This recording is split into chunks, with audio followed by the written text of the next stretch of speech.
80% konsumen masa kini lebih memilih toko dengan harga yang tetap dibandingkan tempat yang pakai sistem tawar-menawar. Fenomena ini bukan sekedar soal harga, tetapi menggambarkan bagaimana perilaku dan cara berpikir konsumen sudah banyak berubah. Nah, sekarang coba kamu bayangin deh, kamu mau buat iklan minuman segar, tapi kamu pasang di daerah yang cuacanya dingin. Kira-kira iklannya bakal efektif gak ya?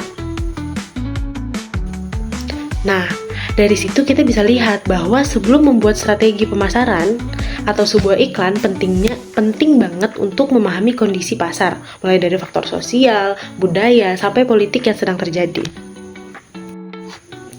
Oh ya, sebelum kita membahas tentang materi itu, saya akan memperkenalkan diri. Nama saya Dearta Destiana dengan NPM 235104035 akan membahas tentang 3 poin penting dalam sistem strategi. Oke, setelah tadi kita bahas sedikit tentang pentingnya memahami pasar dan perilaku konsumen, sekarang aku mau coba masuk ke pembahasan utama. Ada 3 pembahasan utama. Yang pertama ada mengapa perlu analisis kondisi pasar seperti sosial, budaya, bahkan politik sebelum membangun sebuah iklan. Jadi sederhananya, iklan bukan cuma soal kata-kata keren atau visual menarik, tapi tentang bagaimana pesan itu nyambung sama orang yang melihatnya. Nah, faktor sosial, budaya, bahkan politik bisa banget mempengaruhi cara orang menafsirkan iklan. Misalnya, kita bikin iklan makanan cepat saji di daerah yang menjunjung tinggi makanan tradisional. Tanpa menyesuaikan gaya komunikasi kita, iklan itu bisa saja ditolak dengan masyarakat tersebut. Jadi, analisis pasar membantu kita memahami konteks audiens biar pesan yang disampaikan tetap relevan, sopan, dan diterima dengan baik dalam bisnis syariah pun.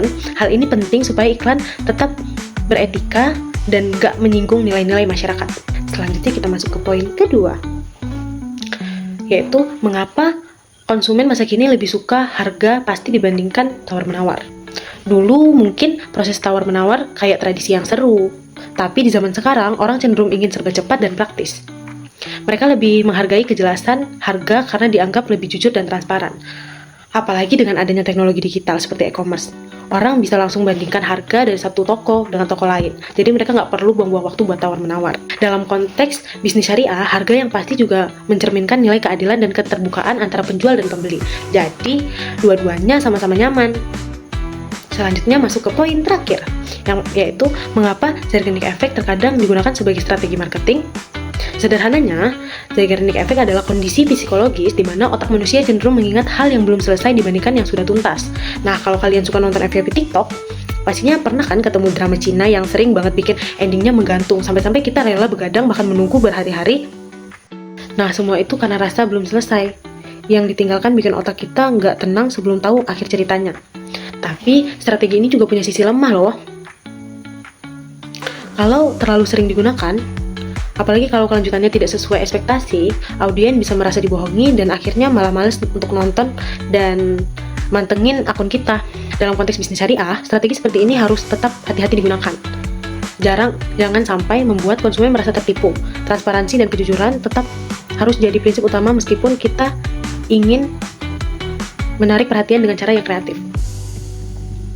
Dengan ketiga hal itu, kita bisa lihat bahwa marketing bukan cuma soal jual, tapi juga soal memahami manusia, mulai dari nilai, kebiasaan, sampai psikologi perilaku.